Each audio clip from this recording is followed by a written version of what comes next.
Capítulo 24. La llegada de los gorriones. Tad evitó la autopista en su viaje. Stark había ordenado a Liz que la tomara, con lo cual ganaban media hora en el trayecto. De modo que hubo de decidirse entre cruzar Oxford y Lewiston Auburn, LA, como la llamaban los residentes de la región.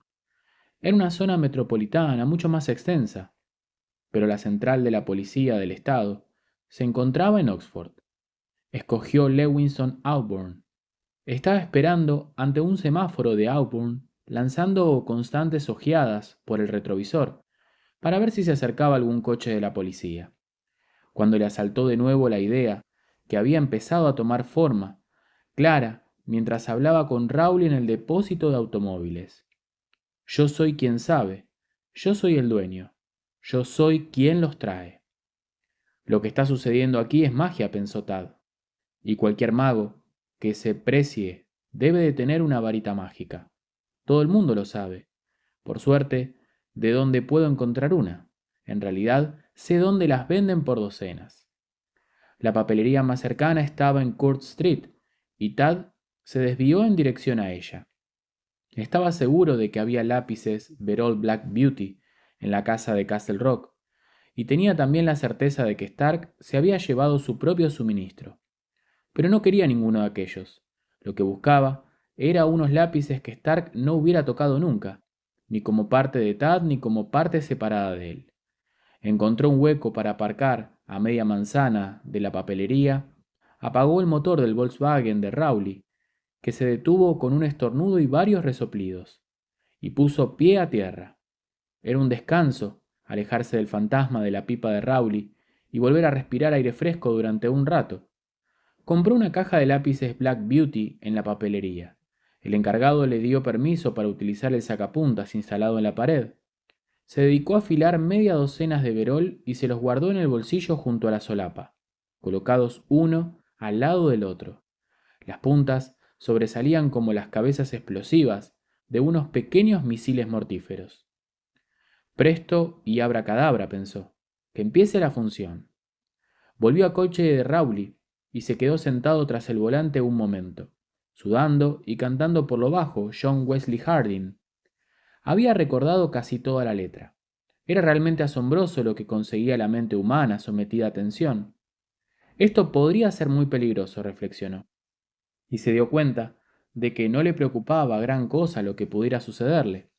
Al fin y al cabo, él había dado vida a George Stark, y suponía que ello le hacía responsable de su existencia. No lo encontraba justo, pues no pensaba haber creado a George con ningún propósito malévolo. No se veía como uno de esos perversos doctores, Jekyll y Frankenstein, a pesar de lo que pudiera estar sucediéndole a su esposa y a sus hijos. Tampoco había propuesto escribir una serie de novelas que le dieran mucho dinero, y desde luego no había tenido ninguna intención de crear un monstruo. Solo había tratado de tantear un camino para sortear el bloqueo que se había interpuesto en su carrera. Solo había querido encontrar el modo de escribir otra buena novela, porque escribir lo hacía feliz.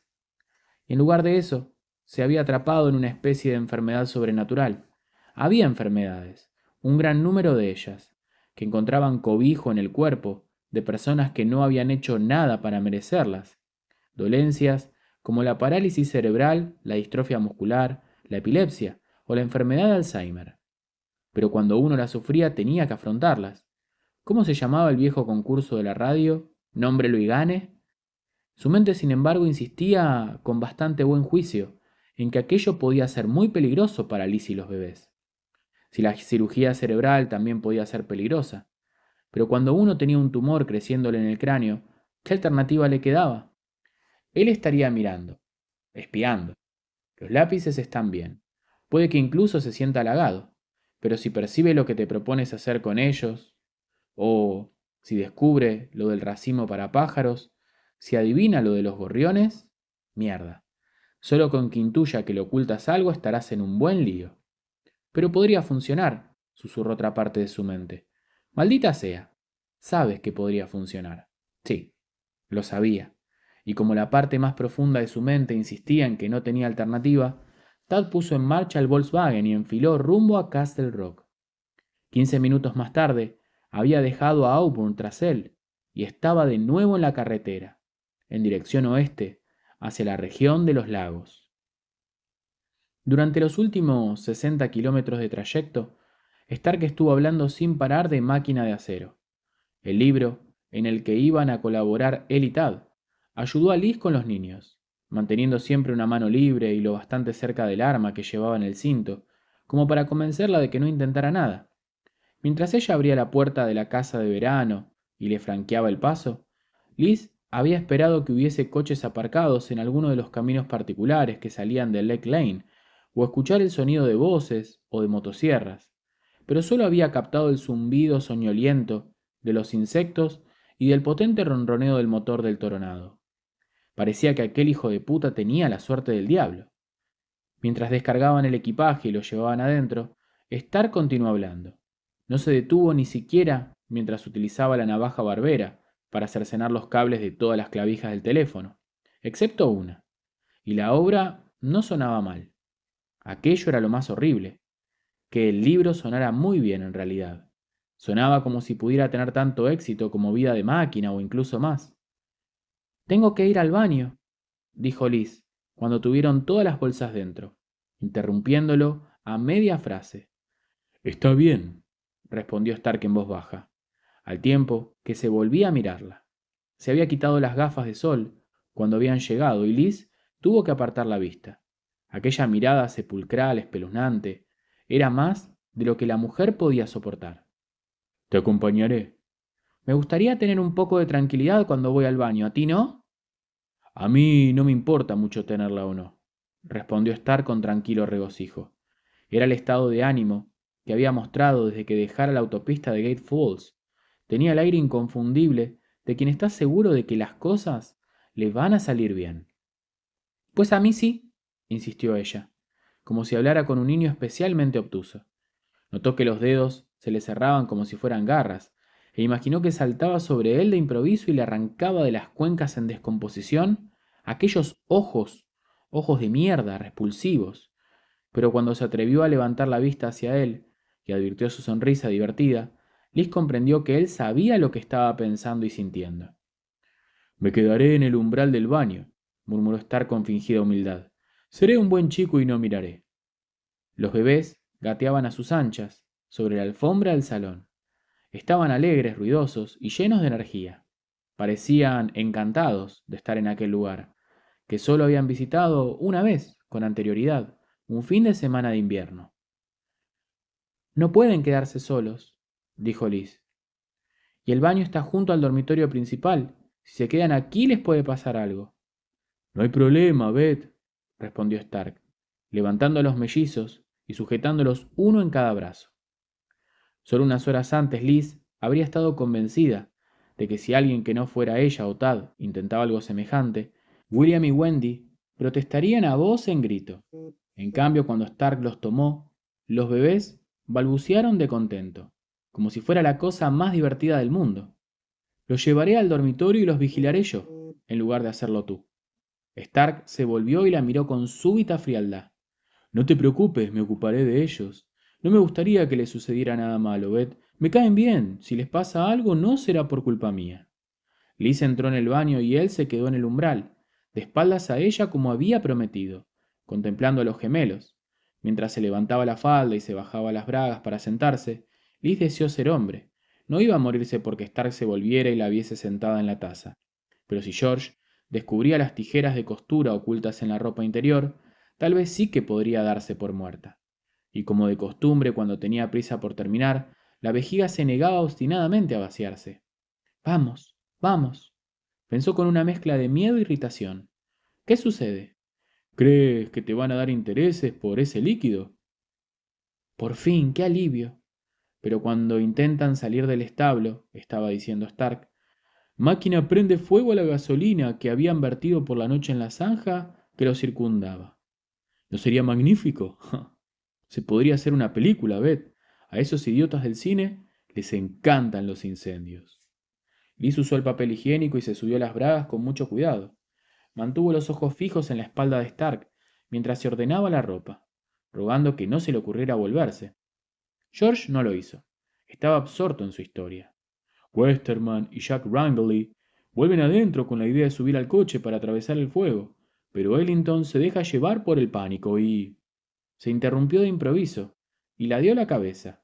A continuación, se volvió hacia Liz en el momento en el que ella terminaba de arreglarse la falda. Fuera, dijo con brusquedad. Su voz había perdido todo rastro de buen humor. Sal de ahí ahora mismo. ¿Qué? Stark la asió por el brazo con esperanza y la empujó al dormitorio. Luego entró en el baño y abrió el armario. Tenemos compañía y es demasiado pronto para que sea tal. Yo no... Un motor de coche le informó escuetamente. Un motor potente. Podría ser una patrulla de policía, ¿lo oyes? Stark cerró el armario de un golpe y abrió el cajón a la derecha del lavabo. Encontró un rollo de esparadrapo y abrió el envoltorio. Liz no oía nada y se lo dijo. Está bien, respondió él. Yo lo oigo por los dos. Pon las manos en la espalda. ¿Qué vas a...? Cállate y pon las manos en la espalda.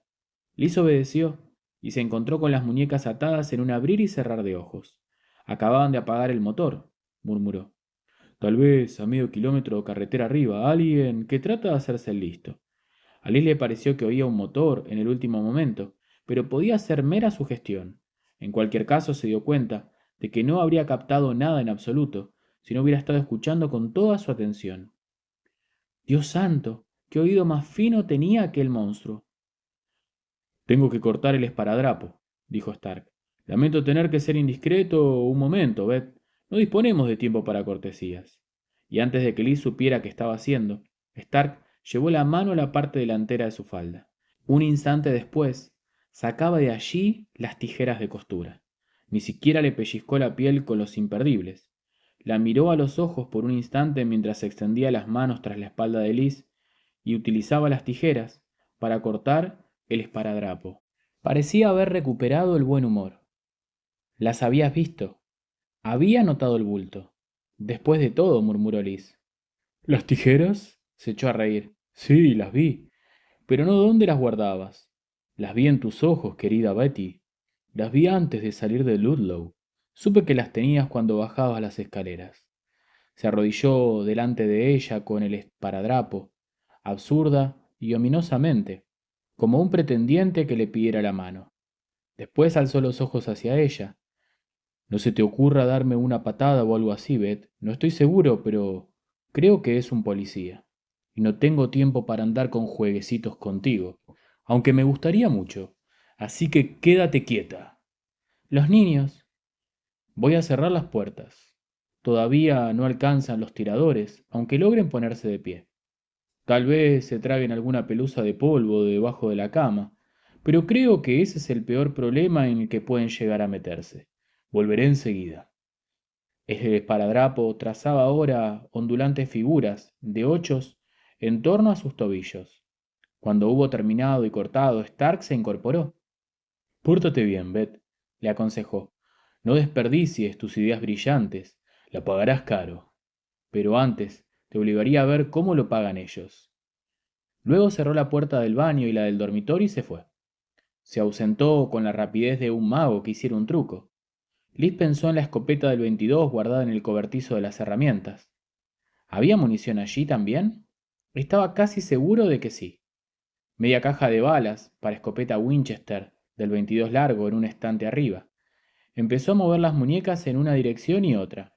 Stark había enrollado el esparadrapo con mucha habilidad, y durante un rato no estuvo segura de poder ni siquiera aflojarlo, y mucho menos de liberar las manos.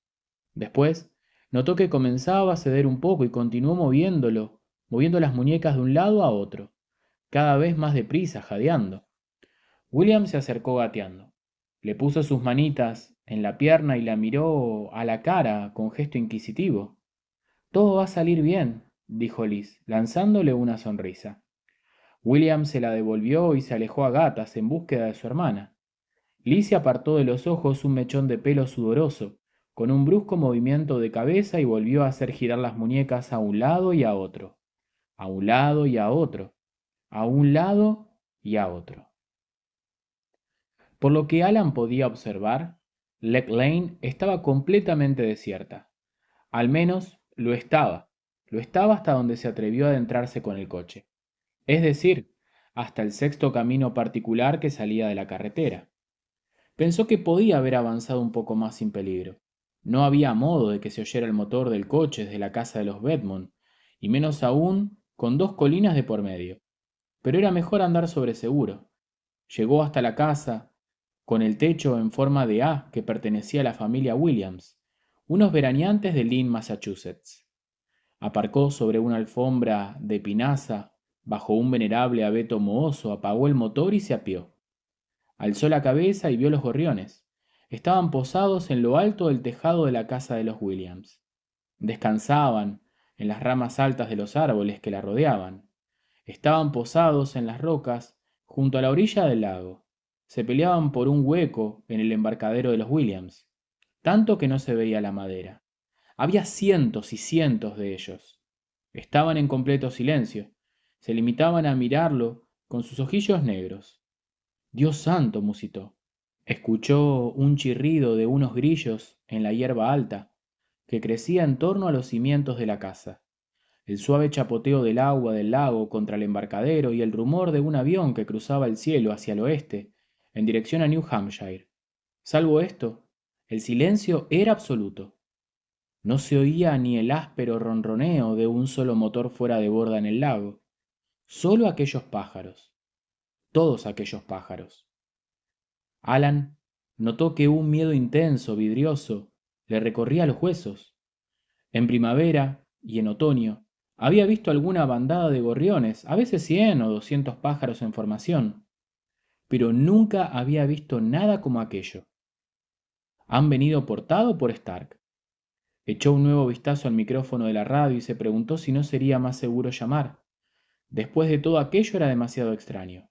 Parecía demasiado fuera de control. ¿Y si todos se echaban a volar a la vez? ¿Y si el tipo está ahí abajo y es tan astuto como dice Tad? Los oirá seguro. Los oirá perfectamente. Echó a andar. Los gorriones no se movieron, pero una nueva bandada apareció en el aire y se posó en los árboles. Ahora lo rodeaban por todas partes, mirándolo, como un jurado mal dispuesto que comparecería ante un asesino en el banquillo. Menos por detrás, por la carretera. Los bosques que bordeaban Lag Lane estaban aún libres. Decidió volver por allí. Se le ocurrió una idea desconsoladora, casi una premonición.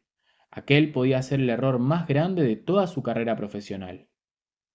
Solo voy a hacer un reconocimiento del lugar, se dijo. Si los pájaros no echan a volar y no parecen tener intención de hacerlo, todo irá bien. Puedo subir por ese camino, cruzar Leg Lane y bajar hasta la casa de los Bedmont, cruzando el bosque. Si el toronado está ahí, lo veré. Y si veo el coche, tal vez lo vea él. Y si lo veo, sabré al menos con qué me enfrento. Sabré si se trata de Tad o de otra persona. Otra idea vino a la mente. Era algo que Alan apenas se atrevía a pensar porque hacerlo podía torcer su suerte. Si veía al dueño del toronado negro, tal vez se le pusiera a tiro. Quizás pudiera abatir a aquel hijo de puta y poner fin al asunto allí mismo. Si las cosas salían así, le esperaba una buena bronca de la policía del estado, por no acatar sus órdenes concretas. Pero Liz y los bebés estarían a salvo, y de momento aquello era lo único que le importaba. Más gorriones se posaron sin producir el menor ruido. Cubrían la calzada de asfalto del camino de los Williams de un extremo a otro. Un pájaro se posó a menos de 5 palmos de las botas de Alan. Hizo ademán de lanzar un puntapié al gorrión y al instante se arrepintió de ello, pensando que el pájaro podía reaccionar echando a volar y arrastrando tras de sí toda la monstruosa bandada. El gorrión se apartó un poco a saltitos. Eso fue todo. Otro gorrión aterrizó en el hombro de Alan. El comisario no podía creerlo, pero allí estaba. Trató de ahuyentarlo moviendo la mano, pero el pájaro saltó a ella. Bajó el pico como si quisiera clavárselo, pero se detuvo antes de hacerlo.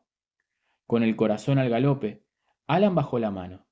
El gorrión saltó de ella. Batió las alas una sola vez y se posó en el camino con sus compañeros, y lo miró con sus ojillos negros insensibles. Alan tragó saliva, su garganta emitió un sonoro chasquido. ¿Qué son? Murmuró Alan. ¿Qué coño son? Los gorriones se limitaron a contemplarlo. Ahora todos los pinos y acres que alcanzaba a ver este lado del lago parecían repletos de ellos. Escuchó el crujido de una rama bajo su peso en alguna parte. Tienen los huesos huecos, pensó. No pesan prácticamente nada. ¿Cuántos deben de hacer falta para quebrar una rama como esa? Bueno, no lo sabía ni quería saberlo. Alan desabrochó la tirilla de la empuñadura del revólver del 38 y desanduvo la pronunciada pendiente del camino de los Williams, alejándose de los gorriones.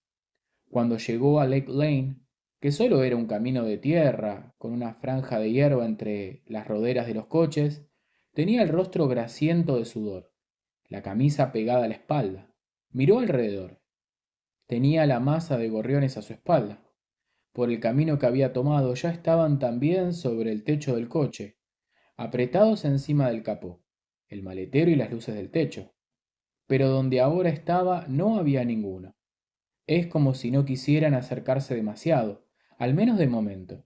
Es como si este fuera su punto de reunión. Miró a un lado y a otro de Lake Lane, desde lo que esperaba que fuese un buen escondite tras un gran sumaque. No se veía un alma, solo los gorriones, y estaban todos allá detrás, en la ladera, donde se alzaba la casa en forma de A de los Williams. No se oía más sonido que el de los grillos y el de un par de mosquitos que zumbaban alrededor de su rostro. Estupendo. Alan cruzó el camino al trote como un soldado en territorio enemigo. Con la cabeza baja entre los hombros agachados, saltó la cuneta taponada de zarzas y rocas del otro lado, y desapareció entre los árboles. Una vez oculto, se concentró en descender hacia la casa de verano de los Bedmont lo más deprisa y en silencio que pudo. La ribera oriental del lago Castle yacía al fondo de una pendiente larga y pronunciada. Lake Lane recorría esa pendiente a media altura, y la mayoría de las casas quedaba muy abajo, tan lejos de la calle que desde su posición Alan solo divisaba los tejados. Estaba por encima de Lake Lane, a unos 20 metros ladera arriba. Algunas viviendas quedaban completamente ocultas a la vista.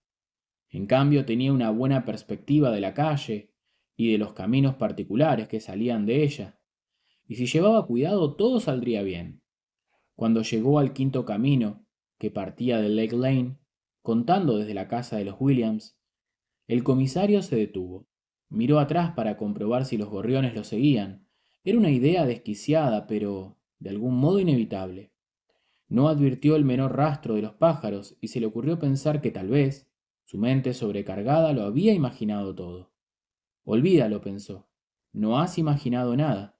Los gorriones estaban allí detrás, y allí siguen todavía. Volvió la vista hacia el camino de la casa de los Bedmont, pero desde la posición que ocupaba no alcanzaba a ver nada. Empezó a descender con movimientos cautos agachados. Avanzó poco a poco sin hacer ruido. Estaba a punto de felicitarse por ello cuando George Stark le puso el cañón de una pistola en el oído izquierdo y le dijo: «Intenta moverte, amigo, y te desparramo los sesos sobre el hombro derecho». Volvió la cabeza despacio, despacio. Lo que vio casi le hizo desear haber nacido ciego. «Supongo que no me contratarán nunca para la portada de Playboy, ¿verdad?», comentó Stark sonriente. La mueca dejaba a la vista más dientes y encías y alveolos vacíos donde había tenido piezas dentales, de los que hubiera podido mostrar la sonrisa más amplia. El rostro estaba cubierto de llagas y la piel parecía desprenderse del tejido subcutáneo. Pero no fue esto lo peor de todo. Lo que hizo que a Alan se le revolviera el estómago de horror y repulsión, algo terrible parecía afectar a la estructura interna de aquel rostro. Era como si estuviera y no, ya descomponiéndose, sino sufriendo una especie de horrible mutación. En cualquier caso, Alan supo quién era el tipo de la pistola. Observó el cabello rubio, tan carente de vida como una vieja peluca pegada a la cabeza de paja de un espantapájaros, los hombros, casi tan anchos como los de un jugador de fútbol americano con las protecciones puestas. El hombre estaba plantado ante él con una especie de elegancia arrogante y llena de agilidad, aunque permanecía inmóvil, y Alan advirtió que lo contemplaba de buen humor. Era el hombre que no podía existir, que no había existido nunca. Era el señor George Stark, el hijo de puta de categoría procedente de Oxford, Mississippi. Todo el asunto era real. Bienvenido al carnaval, amigo, dijo Stark tranquilamente. Te mueves muy bien para ser un tipo tan grande. Al principio casi te he perdido, y he tenido que buscarte. Bajemos a la casa. Quiero presentarte a la mujercita. Si haces un solo movimiento extraño, acabaré contigo, con ella, y con los lindos bebés. No tengo absolutamente nada que perder, ¿lo entiendes? Stark le sonrió de nuevo con una mueca de su rostro putrefacto. Horrorosamente imposible, los grillos continuaron sus chirridos entre las hierbas. En el lago, un somormujo lanzó al aire su llamada dulce y penetrante. Alan deseó con todas sus fuerzas ser aquel pájaro porque cuando se asomó a los ojos saltones de Stark, solo vio en ellos una cosa además de la muerte, y esa era un vacío absoluto. Comprendió en ese mismo instante con súbita y absoluta claridad que nunca volvería a ver a su esposa y a sus hijos. Lo entiendo, respondió. Entonces deja la pistola en el suelo y vamos. Alan obedeció. Stark cerró la marcha, en el descenso, hasta Lake Lane. Cruzaron la calzada y continuaron pendiente abajo por el camino particular de los Bedmont hasta la casa. Esta sobresalía de la ladera sobre unos robustos pilares de troncos, casi como una de esas casas de la playa de Malibú, por lo que Alan pudo apreciar. No había gorriones por allí, ninguno en absoluto. El toronado estaba aparcado junto a la puerta, como una tarántula negra y reluciente bajo el sol de la tarde. Parecía una bala. Alan leyó el adhesivo del parachoques con una leve sensación de asombro. Sus emociones parecían extrañamente apagadas, extrañamente mudas, como si todo aquello fuera un sueño del que pronto despertaría. Es mejor que no pienses eso, se aconsejó a sí mismo. Con esos pensamientos solo conseguirás que te maten. La recomendación resultaba casi graciosa, porque ya era hombre muerto o no. No había hecho más que acercarse a hurtadillas del camino de los Bedmont con la intención de echar un vistazo, de hacerse una idea general de cómo estaba la situación, y sin saber cómo de pronto se había encontrado con Stark apoyándole una pistola en el oído y ordenándole que dejara el arma en el suelo. Allí había empezado el baile. No lo he oído en absoluto, ni siquiera lo he intuido. La gente me tiene por un hombre sigiloso, pero comparado con este tipo es como si tuviera dos pies izquierdos. ¿Te gusta el coche? Preguntó Stark. Ahora mismo creo que le gustaría a cualquier agente de policía de Maine, respondió Alan, porque todos ellos andan tras usted. Stark soltó una carcajada burlona. No sé por qué, no me lo creo. Hundió el cañón del arma en los riñones de Alan y añadió: Vamos adentro, amigo. Estamos esperando a Tad. Cuando llegue, creo que ya estaremos listos para empezar con el rock and roll. Alan observó la mano libre de Stark y se fijó en un detalle extraño. No parecía tener ninguna línea en la palma, ninguna línea en absoluto. Alan, exclamó Liz, ¿está usted bien? Creo que sí, respondió Alan. Si es posible que un hombre que se siente como un completo estúpido diga tal cosa. No se podía esperar que creyeras lo que decían, intervino Stark con toda calma. Señaló las tijeras que le habían sacado de las bragas a Liz y que había dejado en una de las mesillas de noche que flanqueaban la gran cama de matrimonio, lejos del alcance de los gemelos. Suéltate las piernas, agente Alan. No es preciso que te ocupes de las muñecas. Parece que Beth casi ha conseguido arreglárselas por sí sola. ¿O eres el jefe Alan? Comisario, respondió él, y pensó, me conoce. El tipo sabe que soy el comisario Alan Pangborn, de Castle Rock, y lo sabe, porque Tad me conoce. Pero aunque tenga todos los triunfos en la mano, el tipo nunca revela todo lo que sabe. Es más astuto que una comadreja que se busca la vida en los gallineros.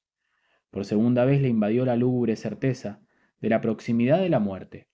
Trató de pensar en los gorriones, porque éstos constituían el único elemento de aquella pesadilla con el que al parecer George Stark no contaba. De inmediato se lo pensó mejor. Stark era demasiado perspicaz. Si se permitía abrigar alguna esperanza, el tipo lo descubriría en sus ojos y se preguntaría qué significaba. Alan tomó las tijeras y cortó el esparadrapo que sujetaba los tobillos de Liz Bedmont, mientras ella se liberaba una mano y empezaba a desenrollar el esparadrapo en las muñecas.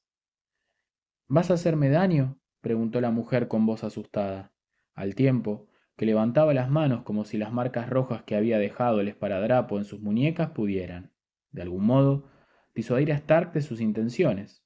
No, replicó él con una ligera sonrisa. No te puedo culpar por hacer lo que te surgió espontáneamente, ¿verdad, querida Beth? Ella le dirigió una mirada de repulsión y de miedo, y tomó en brazos a los bebés. Preguntó a Stark si se los podía llevar a la cocina para darles de comer. Los gemelos habían dormido durante el viaje hasta que Stark, aparcando el Volvo robado de los Clark en el área de descanso, y ahora estaban muy despiertos y animados. Claro que sí, respondió Stark, quien también parecía alegre y animado, pero seguía empuñando la pistola y su mirada iba incesantemente de Liz a Alan. ¿Por qué no vamos todos? Quiero charlar un poco con el comisario. Desfilaron en grupo hacia la cocina, donde Liz empezó a preparar algo de comer para los gemelos. Mientras tanto, Alan se encargó de vigilar a los bebés. Eran unos niños muy despiertos, como un par de conejitos, y al verlos recordó un tiempo en el que él y Annie eran mucho más jóvenes, un tiempo en que Toby, ahora estudiante en el instituto, aún llevaba pañales y en que a Todd aún le quedaban años para aparecer en escena. Los gemelos gatearon felizmente por la estancia, y de vez en cuando Alan tuvo que ir tras ellos para que no volcaran una silla o se dieran un golpe en la cabeza con las patas de la mesa de fórmica bajo los fogones de la cocina. Mientras se ocupaba de los bebés, Stark le dijo: «Piensas que voy a matarte. No es preciso que lo niegues, comisario. Lo veo en tus ojos y es una mirada que conozco bien. Podría mentirte y decir que no es cierto, pero creo que dudarías de mí. Tú mismo tienes cierta experiencia en estos asuntos, ¿verdad?» «Supongo», respondió Alan. «Pero esto resulta un poco. En fin, se aparta un poco de la tarea normal de un policía». Stark echó atrás la cabeza y soltó una carcajada. Los gemelos se volvieron hacia la fuente del sonido y lo acompañaron con sus risas. Alan miró a Liz y vio odio y terror en su rostro. «Es eso y algo más, ¿verdad?» «Sí». Alan intuyó que eran celos. Se preguntó si habría algún detalle que George Stark ignoraba. Se preguntó si Stark imaginaba lo peligrosa que podía resultar para él aquella mujer. «De eso puedes estar seguro», exclamó Stark, riéndose todavía. Luego se puso serio. Se inclinó hacia Alan, y éste se atufó de hedor gaseoso de su carne en descomposición. «Pero no tiene por qué ser así, comisario. Las posibilidades de que salga con vida este asunto están en su contra, eso se lo prometo. Pero todavía existe alguna. He venido aquí con un objetivo. Quiero escribir un poco. Tad va a ayudarme. Va a poner en marcha la bomba del pozo, por así decirlo. Calculo que trabajaremos toda la noche, pero cuando salga el sol mañana por la mañana es muy probable que haya puesto en orden mi casa». «Quiere que Tad le enseñe a escribir por su cuenta», dijo Liz desde la galería. «Dice que van a colaborar en un libro». «No es eso exactamente», replicó Stark, mirándola durante un instante. Una leve mueca de disgusto traspasó la superficie, hasta entonces intacta. La expresión de complacencia. «Me lo debe, ¿sabes? Tal vez él supiera escribir antes de que me presentara, pero fui yo quien le enseñó a escribir cosas de la gente, cosas que en verdad la gente quisiera leer. ¿De qué sirve escribir algo si nadie quiere leerlo?» «Claro, tú no lo entenderías nunca, ¿verdad?», murmuró Liz. «Lo que quiero de él», explicó Stark a Alan, «es una especie de transfusión. Parece que tengo una especie de glándula que ha dejado de funcionar, temporalmente. Creo que Tad sabe cómo ponerla en marcha. Es preciso que lo sepa, porque es como si él hubiera clonado la mía de la suya. ¿Entiendes a lo que me refiero? Supongo que podríamos decirle que él ha construido la mayor parte de mi equipo». «Oh, no, amigo mío», pensó Alan, «eso no es verdad. Quizás no lo sepas, pero no es verdad. Lo hicieron juntos, los dos, porque tú estabas allí desde el principio. Has demostrado una insistencia terrible. Tad intentó acabar contigo antes de que nacieras, y no lo consiguió del todo. Luego, 11 años más tarde, el doctor Pritchard realizó otro intento que funcionó, pero solo durante un tiempo. Por último, Tad se inventó a volver, Lo hizo sin darse cuenta, porque ignoraba tu existencia. Pritchard no le habló nunca de lo que sucedió. Y tú acudiste, ¿verdad? Tú eres el fantasma de su hermano muerto, pero eres a la vez mucho más y mucho menos que eso. Alan cogió a Wendy que estaba junto a la chimenea, antes de que se cayera de espaldas en la caja de la leña. Stark miró a William y a Wendy, y se concentró de nuevo en Alan.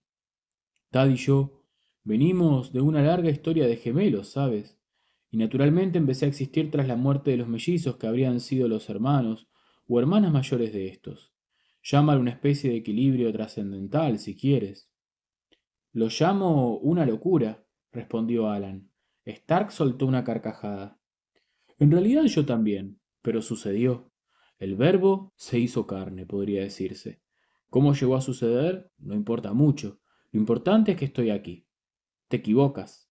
La manera en que sucedió puede ser lo único importante ahora para nosotros, si no para ti, porque quizás sea lo único que nos pueda salvar. Una vez que las cosas llegaron a cierto punto, me creé a mí mismo, prosiguió Stark. En realidad no resulta sorprendente que haya tenido problemas para escribir, ¿no era cierto? Crearse a uno mismo requiere muchas energías. No pensarás que esas cosas suceden todos los días, ¿verdad? No lo quiera Dios, exclamó Liz. La frase fue un golpe directo, o casi. Stark volvió la cabeza hacia ella con la rapidez de una serpiente al morder, y en esta ocasión el disgusto fue más que un esbozo. Será mejor que mantengas esa boca cerrada, Beth, amenazó con voz sedosa. O le crearás problemas a alguien que no puede hablar por sí mismo o misma. Liz bajó la vista al fogón. Alan creyó verla palidecer. Tráigaslo, Alan. ¿Quiere? Indicó en un susurro. Esto ya está a punto. Liz se sentó en su regazo, a Wendy y a Alan, cogió a William.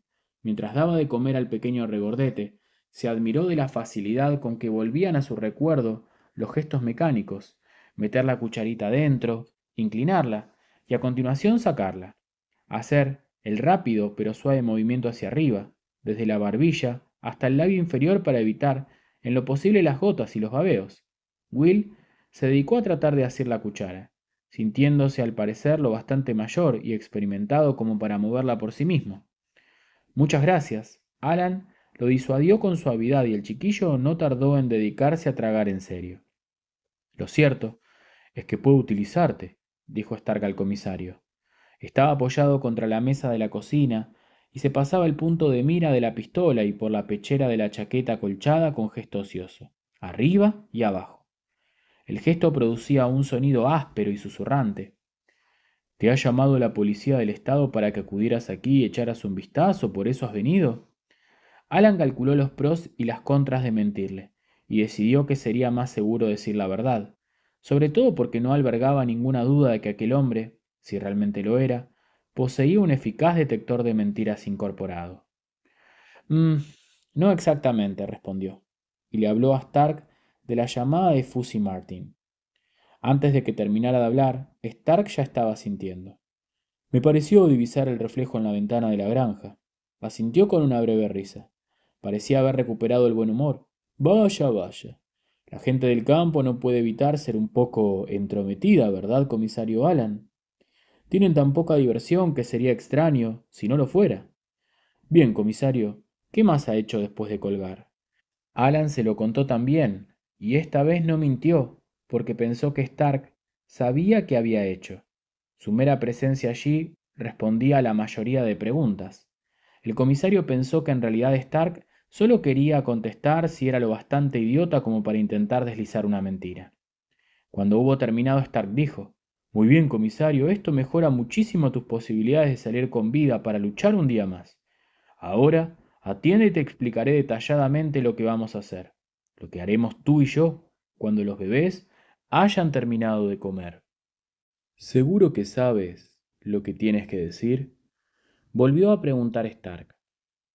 Los dos estaban de pie ante el teléfono del vestíbulo, el único aparato que seguía funcionando en la casa. Sí. ¿Y no intentarás dejar algún tipo de mensaje secreto que llame la atención de la telefonista? No. Estupendo, declaró Stark. Estupendo porque este sería un momento muy poco adecuado para olvidar que eres un hombre adulto y ponerte a jugar a espías, seguro que alguien saldrá mal parado. Me gustaría que te dejaras de amenazarme durante un rato. La sonrisa de Stark no se hizo más ancha.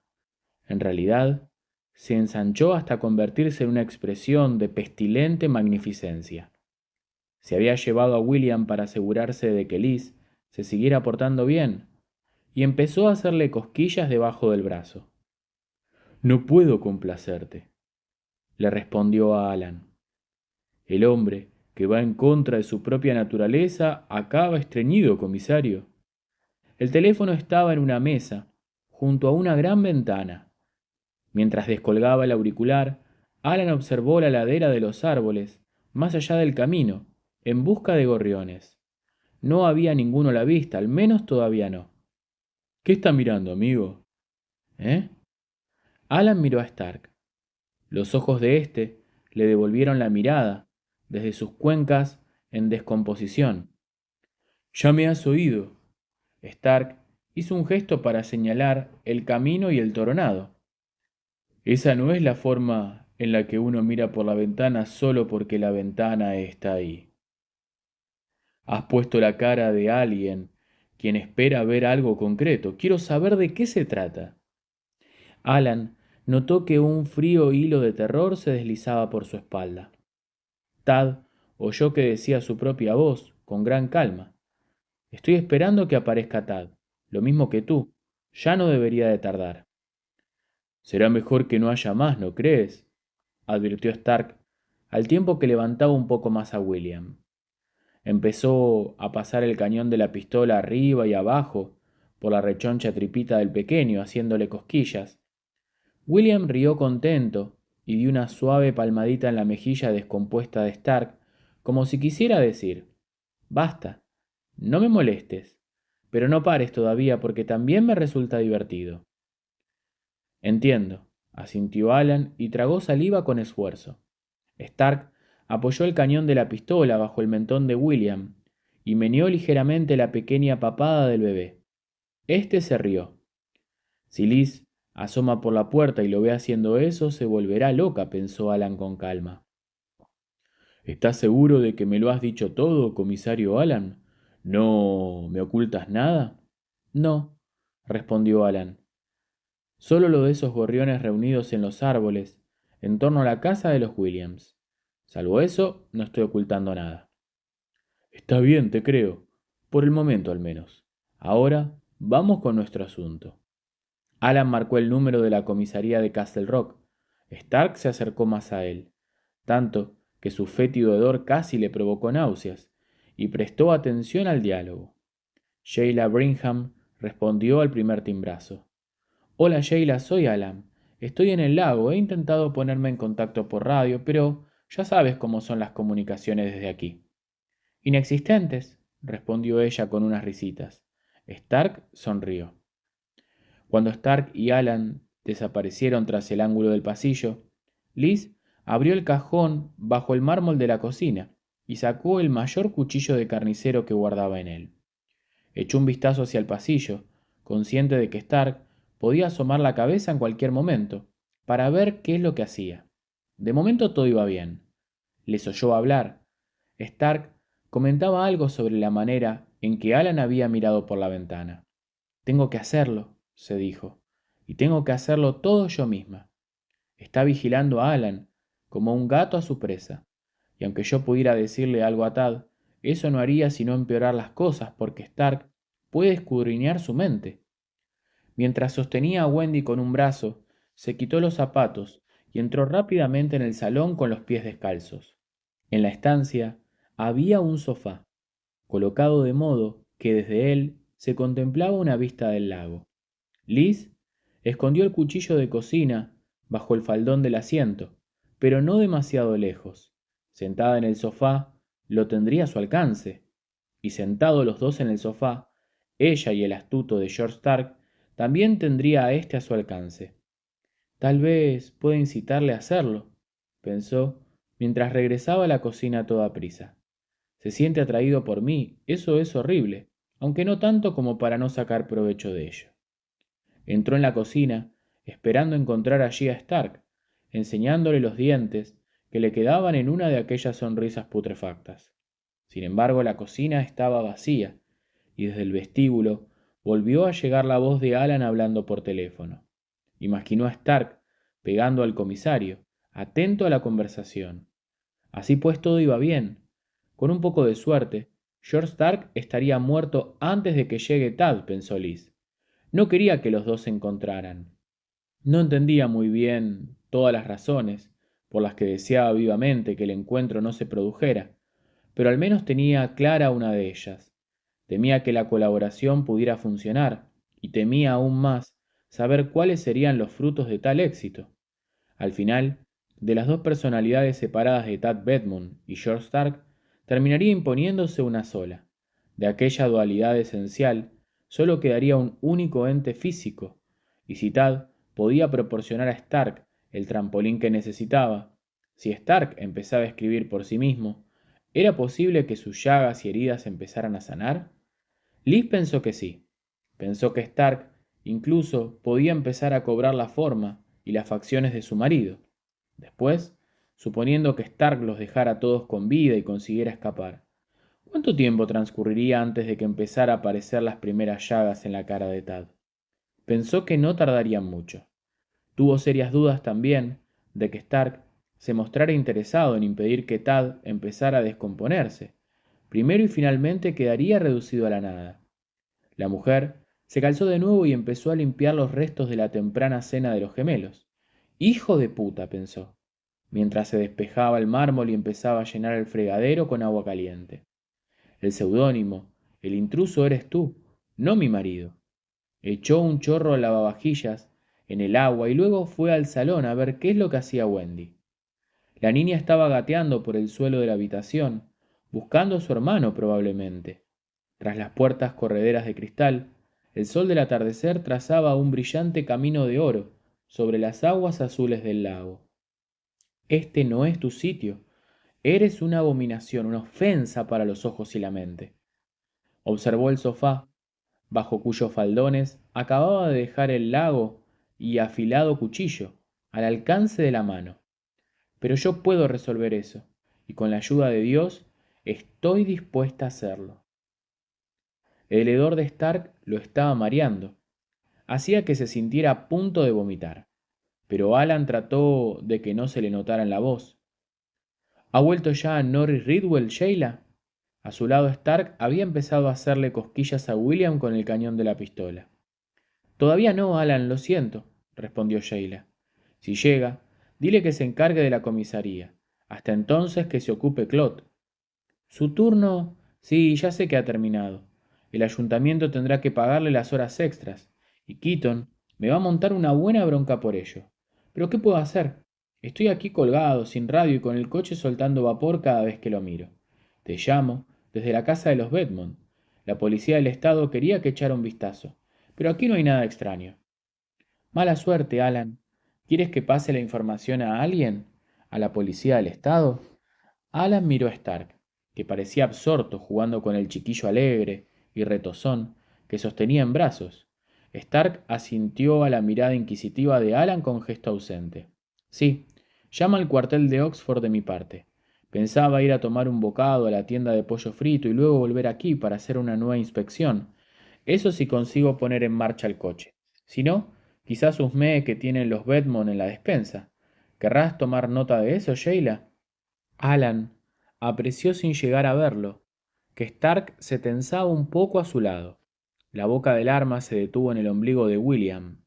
Alan notó que se le deslizaban unos lentos y fríos regueros de sudor por el pecho. Desde luego, Alan. Se supone que Bedmont es un tipo con imaginación, y estoy seguro de que tendrá un lugar mejor donde esconder la llave de reserva que debajo de la estera de la entrada. Sheila se echó a reír. Entiendo, respondió. Junto al comisario, la boca del cañón del 45 empezó a moverse otra vez, y William se echó a reír de nuevo. Alan se relajó un poco. Tengo que comunicárselo a Henry Peyton, Alan. Ajá, o a Danny Edmonds si Henry no está. De acuerdo. Gracias, Sheila. Solo es papeleo de la central, cuídate. Tú también, Alan. El comisario colgó con suavidad y se volvió hacia Stark. ¿Ha estado bien? Perfecto, asintió Stark. Me ha gustado sobre todo ese detalle de la llave bajo la estera de la puerta. Le ha añadido ese toque de convicción que necesitaba. Eres un cerdo, murmuró Alan. No era una reacción muy recomendable, dadas las circunstancias, pero le sorprendió su propia cólera. Stark también le sorprendió al echarse a reír. Parece que no te caigo bien, ¿eh? Que no le caigo bien a nadie, ¿verdad, comisario Alan? Verdad, respondió éste. No me importa. Me basta con lo que me gusto yo mismo. En eso soy un auténtico tipo de nueva era. Lo importante es que a mi entender estamos en muy buena situación. Creo que todo esto irá sobre ruedas. Se enroscó el cable del teléfono en torno a la mano y tiró de él, arrancándolo de la clavija. Sí, supongo que sí, asintió Alan, aunque esperaba lo contrario. La llamada que acababa de hacer era poco convincente, mucho menos de lo que parecía creer Stark, quien tal vez suponía que todos los policías al norte de Portland eran una pandilla de vagos. En la central de Oxford era posible que Dan Edmond no prestara atención a la llamada, a menos que alguien de Oroño o Augusta lo presionara. Pero, ¿y Henry Peyton? El comisario estaba mucho menos seguro de que Henry fuera a aceptar la idea de que Alan había salido por casualidad de echar un rápido vistazo a la casa del asesino de Homer Gamache, camino de la tienda de pollo frito para llevar. Henry era capaz de olerse que allí había gato encerrado, pero al observar a Stark haciéndole cosquillas al bebé con el cañón de la pistola, Alan se preguntó si realmente quería que Henry sospechara algo. Descubrió que no lo sabía. ¿Y ahora qué? Preguntó Stark. Este exhaló un profundo suspiro y echó un vistazo a los bosques iluminados por el sol con patente de satisfacción. Vamos a pedirle a Betty que nos prepare algo de comer. Estoy hambriento, maldita sea. La vida en el campo es estupenda, ¿verdad, comisario Alan? Verdad, respondió el comisario. Echó a andar hacia la cocina, pero Stark le agarró el brazo. Esa broma de humo del motor, masculló, no tendrá ningún significado especial, ¿verdad? No, solo es otro ejemplo de... ¿Cómo lo has llamado? Ese toque de convicción que necesitaba. Varios de nuestros coches han tenido problemas con el carburador el último año. Más vale que sea verdad, amenazó Stark, mirándolo con sus ojos muertos. Un pus espeso le resbalaba de los lagrimales por las aletas de la nariz descarnada, como viscosas lágrimas de cocodrilo. Sería una lástima tener que hacer daño a uno de los niños porque te hubieras pasado de listo. Tad no trabajará ni la mitad de bien que si descubre que he tenido que liquidar a uno de sus gemelos para hacerle entrar en vereda. Sonrió y presionó la boca del cañón contra la axila de William. El bebé se rió y se contorsionó. Este pequeño es más listo que una gatita caliente, ¿verdad? Alan engulló lo que le pareció una bola de pelusa seca e incrustada en la garganta y masculló. Me pones nervioso cuando haces eso, amigo. Echa a andar y sigue nervioso, replicó Stark con una sonrisa. Soy justo el tipo que pondría nervioso a cualquiera. Vamos a comer, comisario Alan. Me parece que éste empieza a echar a falta a su hermanita. Liz calentó un tazón de sopa para Stark en el microondas. Antes le ofreció una cena congelada, pero él movió la cabeza en un gesto de negativa. Sonriendo, se llevó los dedos a la boca y tiró de uno de los dientes. La pieza se desprendió de la encía con podrida facilidad. Ella, con los labios apretados y el rostro convertido en una tensa máscara de repulsión, volvió la cabeza mientras Stark arrojaba el diente al cubo de basura. No te preocupes, comentó Stark tranquilamente. Muy pronto los tendré mejor. Todo va a ir mejor muy pronto. Papá llegará enseguida. Aún estaba tomando la sopa cuando 10 minutos después, Tad llegó al volante del Volkswagen de Rowley. Capítulo 25. Máquina de acero.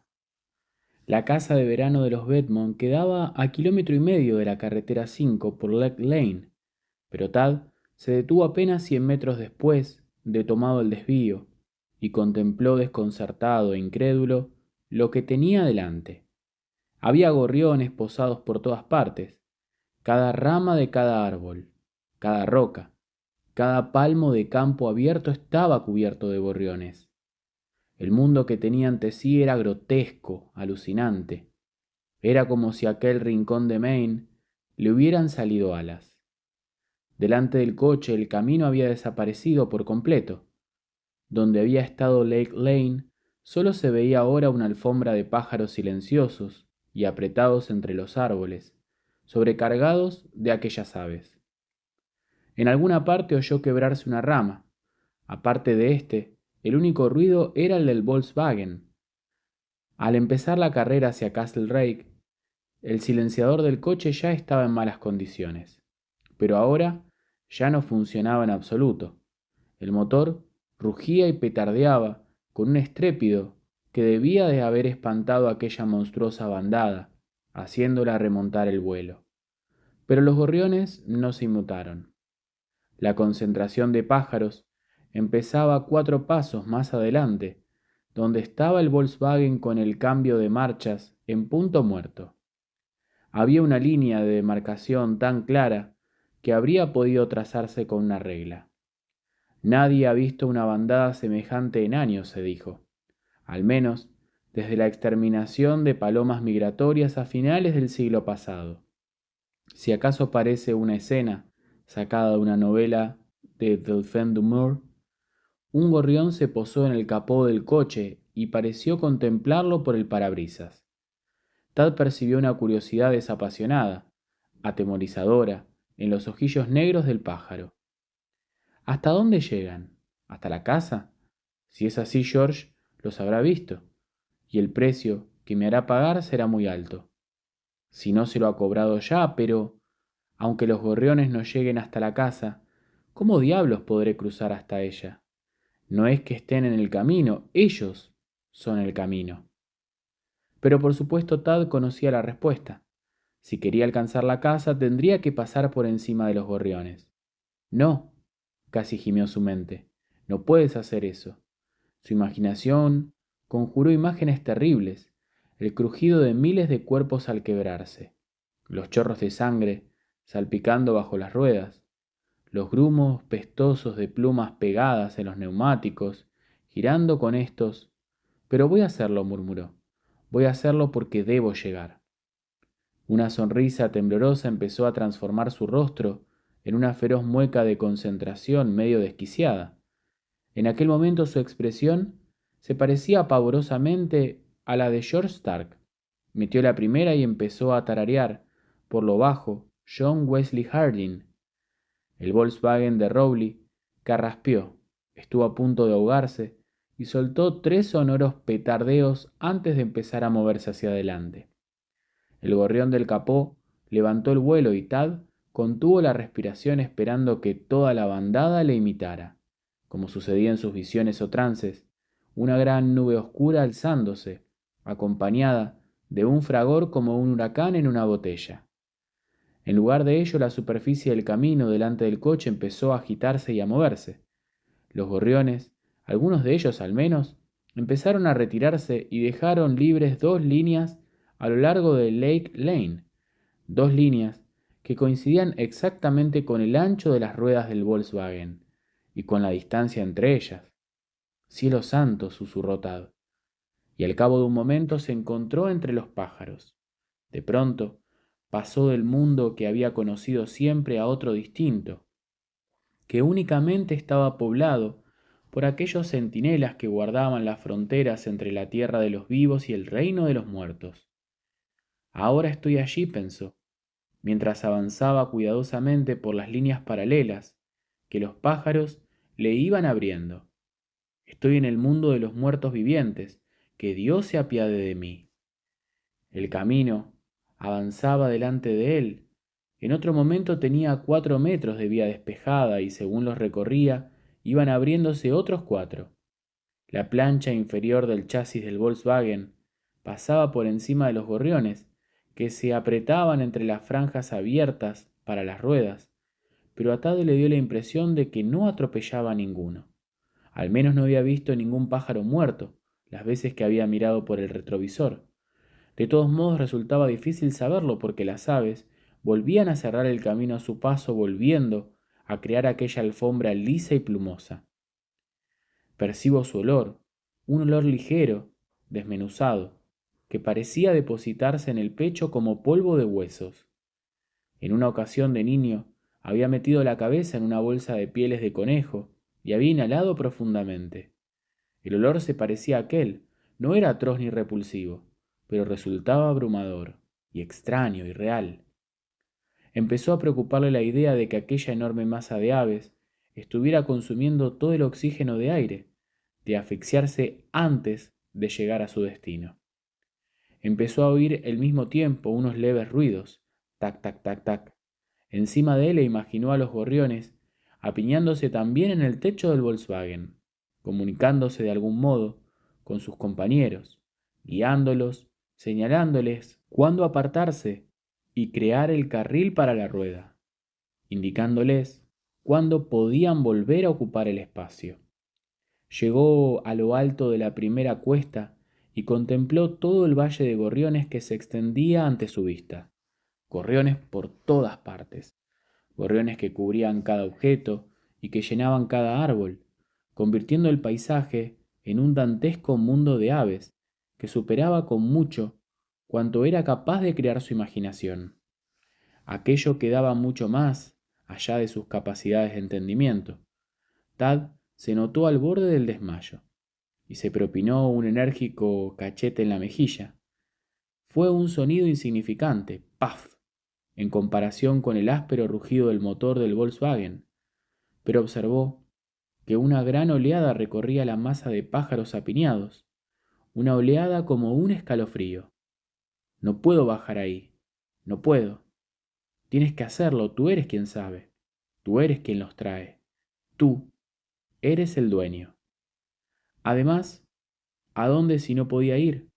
Recordó a Rowley diciendo: ten mucho cuidado, Tadeus, ningún ser humano controla a los agentes del otro mundo. No por mucho tiempo. Y si intentaba dar marcha atrás hasta la carretera, los pájaros le habían abierto el camino para avanzar, pero no creía que hicieran lo mismo para retroceder. Se convenció de que las consecuencias de cambiar de idea en aquel momento serían inconmensurables. Tad empezó a descender la pendiente y los gorriones volvieron a abrirle una senda. Del resto del trayecto le quedó un recuerdo confuso. Su mente corrió un piadoso velo sobre él tan pronto como lo hubo efectuado. Recordó haber pensado una y otra vez: solo son gorriones, por el amor de Dios, no son tigres, ni cocodrilos, ni pirañas. Solo son gorriones. Y era cierto, pero ver tantos juntos, verlos por todas partes, apretados sobre cada rama y haciéndose sitio a empujones sobre cada tronco caído, aquella visión afectaba la mente de cualquiera, dañaba la mente de cualquiera. A la salida de la curva pronunciada, apareció a la izquierda el prado de la escuela, pero no estaba. El prado y el edificio de la escuela habían desaparecido. Ahora eran dos formas negras de gorriones. Dañaba la mente de cualquiera. ¿Cuántos? ¿Cuántos? ¿Miles? No. ¿Millones? Otra rama crujió y se quebró en algún lugar del bosque, con un ruido como el de un trueno lejano. Pasó ante la casa de los Williams, pero el tejado en forma de A era solo un bulto confuso bajo el peso de los gorriones. Tad no vio que el coche patrulla de Alan Pangborn estuviera aparcado en el camino de la casa. Solo distinguió un montículo de plumas. Pasó ante las casas de los Scheller, los Musbrook, los Payne y otros a los que no conocía o recordaba. Luego, a más de 400 metros de su casa, los gorriones desaparecían. Había un punto en el que el mundo se reducía a una alfombra de pájaros. Un palmo más allá no había ni uno solo. De nuevo parecía, si alguien hubiera trazado una línea con una regla a través del camino. Las aves saltaron y revolotearon haciéndose a un lado y abrieron unas roderas que daban paso por fin a la tierra apisonada y desnuda de Lake Lane. Tad avanzó un poco por el camino libre.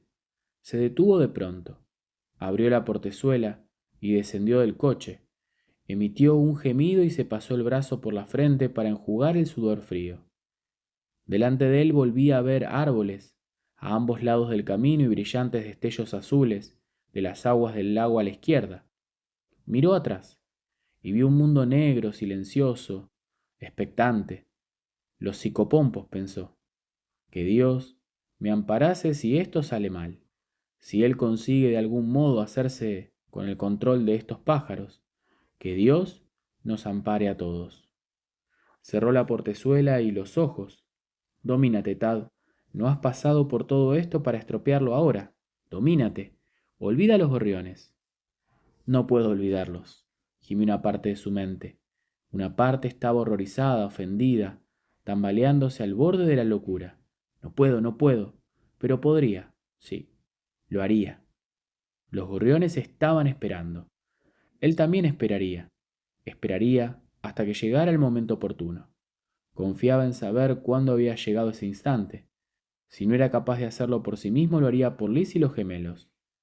Imagina que es una novela, una simple novela que estás escribiendo. Una novela sin gorriones. Está bien, murmuró. Está bien, lo intentaré. Inició de nuevo la marcha. Al mismo tiempo, tras el volante del escarabajo, empezó a canturrear John Wesley Harding. Tad apagó el motor del Volkswagen, que expiró con un triunfante petardeo final. Salió del coche lentamente, estiró los músculos. George Stark apareció en la puerta con Wendy en brazos y se detuvo en el porche frente a Tad. Stark también se estiró. Liz, al lado de Alan, notó que se le formaba un grito, no en la garganta, sino detrás de la frente.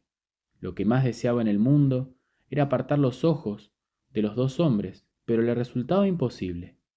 Era como mirar a alguien haciendo ejercicios de estiramiento ante un espejo. No se parecían en nada, incluso sin tener en cuenta el proceso de descomposición acelerado de Stark. Tad era delgado y moreno.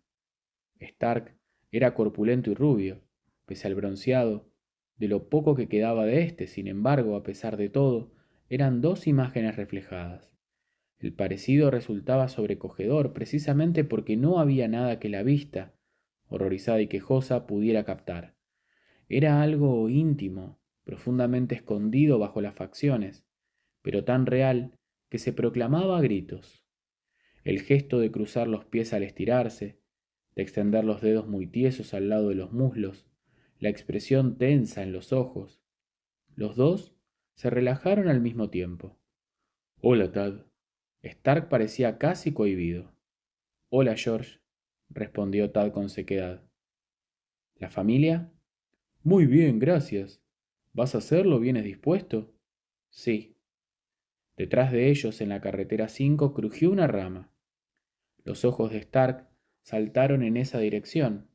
¿Qué ha sido eso? Una rama, respondió Tad. Hace unos 4 años hubo un tornado, George. Las ramas muertas todavía van cayendo. Pero ya sabes eso. Stark asintió. ¿Cómo estás, muchacho? Estoy bien. Pareces un poco demacrado. Los ojos de Stark se clavaron en el rostro de Tad, quien notó cómo trataban de sondear los pensamientos ocultos. Tú tampoco tienes muy buen aspecto. Stark se rió ante el comentario, pero en su risa no había el menor humor. Supongo que no. ¿Los dejarás en paz? Preguntó Tad. Si hago lo que quieres, ¿los dejarás en paz de verdad? Sí. Dame tu palabra. Está bien, contestó Stark. La tienes, la palabra de un hombre del sur que no se da a la ligera. Su acento falso, casi paródico de blanco, blanco pobre del sur, había desaparecido por completo. Hablaba con una sencilla y espeluznante dignidad. Los dos hombres quedaron cara a cara, bajo el último sol de la tarde, tan brillante y dorado que parecía irreal. Muy bien, murmuró Tad, tras una ligera pausa y pensó, no lo sabe, realmente no lo sabe. Los gorriones siguen ocultos para él, el secreto es mío. Muy bien, manos a la obra.